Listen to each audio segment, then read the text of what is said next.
केंद्र फैला रहे हैं। लेकिन हमारा ये कहना है कि अगर सरकार की इच्छा शक्ति हो किसानों के लिए कुछ करने के लिए, अगर एक ही दिन में 3 कृषि कानूनों को लाने के लिए सरकार अध्यादेश जारी कर सकती है, ऑर्डिनेंस जारी कर सकती है, और उसमें भी ये कहा गया कि तुरंत प्रभाव से आज से ही ये लागू होंगे, क्या एमएसपी के गारंटी के कानून के लिए ये अध्यादेश जारी नहीं हो सकता?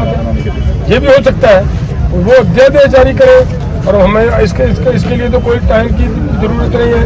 ये तो कभी कभी रात को भी अध्यादेश जारी किया जा सकता है, करती भी है सरकार। सो जो मुझे लग रहा है सरकार की जो नीयत है उसमें खोट लग रहा है। और भी कई तरह के प्रचार किए जा रहे हैं कि देखिए इससे तो बजट बहुत बढ़ जाएगा, इससे तो इतना पैसा लगेगा, कहाँ से आएगा पैसा? तो उसके बारे में भी कुछ बातें निकल कर बाहर आ रही हैं। अगर उनके लोग चैनलों के माध्यम से, सोशल मीडिया के माध्यम से ये भ्रम फैलाने में लगे हुए हैं, तो दूसरी तरफ आप ये देखो कि हमारे जो किसानों के पक्ष में जो किसानों की बात करने वाले लंबे समय से जो बात करते आ रहे हैं, हमारे एग्रीकल्चर के एक्सपर्ट्स, बड़े बड़े डॉक्टर साहबान, वो भी बात सामने रख रहे हैं, बड़े बड़े इकोनॉमिस्ट हैं, वो भी बात सामने रख रहे हैं। उनकी रिपोर्ट्स जो निकल कर आई है, एक रिपोर्ट में तो ये कहा गया कि एग्रीकल्चर को अगर एमएसपी का काम दिया जाता है तो केवल 2.5 लाख रुपया सरकार को और उन्होंने ये भी स्पष्ट किया कि पिछले सालों में एग्रीकल्चर के का जो जीडीपी में पार्टिसिपेशन रहा, जो उनका हिस्सेदारी रही, वो लगभग 20% के पास रही।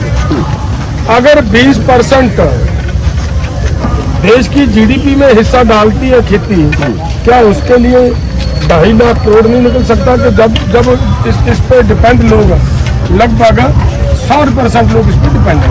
एक नई और अभी एक और किसी की स्टडी बाहर रही है, उन्होंने तो बहुत कम कहा।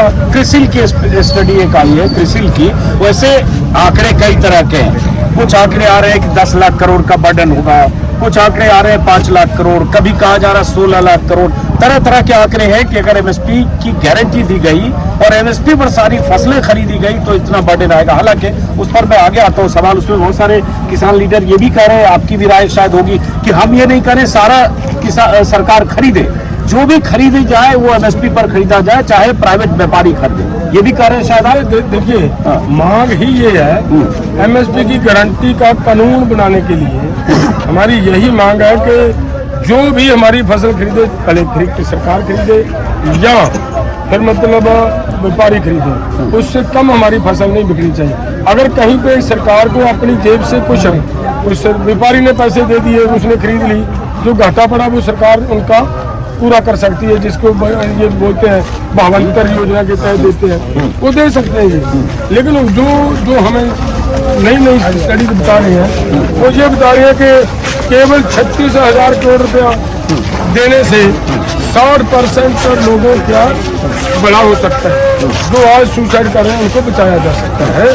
तो उसके ऊपर सरकार को ध्यान देने की जरूरत है आज, जो सरकार ध्यान नहीं दे। अब ये बताइए, देखिए मैं फिर कहूँगा कि एमएसपी की गारंटी देना, जिसमें ये कहना कि सारी फसलें सरकार न खरीदे, जो भी फसलें खरीदी जाए सरकार जो खरीद रही खरीदे, और जो फसल प्राइवेट कारोबारी भी खरीदते हैं वो एमएसपी से कम पर न खरीदे, क्योंकि सबको पता है कि अगर बाजरे की कीमत 2450 या 2500 है, वो 1800-1900 में किसान देते हैं गेहूँ और बाकी। लेकिन एमएसपी के अलावा बहुत सारी और मांगे हैं। कुछ उस पर आने से पहले ये बताइए, सरकार से चूंकि केंद्रीय मंत्रियों से 3 बार बैठक हुई है, आपको उनकी मंशा में खोट नजर आता है, लेकिन भाई 6-6 घंटे के लिए पीयूष गोयल, अर्जुन मुंडा और नित्यानंद राय चंडीगढ़ तो आए 3 बार, और 1 हफ्ते में 3 बार, अब फिर कल आ रहे हैं। तो कुछ तो सरकार को लग रहा होगा सुने तब आ रहे हैं, या आप सिर्फ ये आपने बॉर्डर जाम कर लिया और बंद कर लिया इसलिए आ रहे हैं? देखिए, मामला ये जो मुझे लग रहा है कि सरकार एक लोगों के अंदर नैरेटिव बनाने का प्रयास कर रही है। तो देखिए, हम तो किसानों की बात चंडीगढ़ में आकर सुन रहे हैं, अपने आप को अच्छा साबित करने के लिए कि हम तो किसानों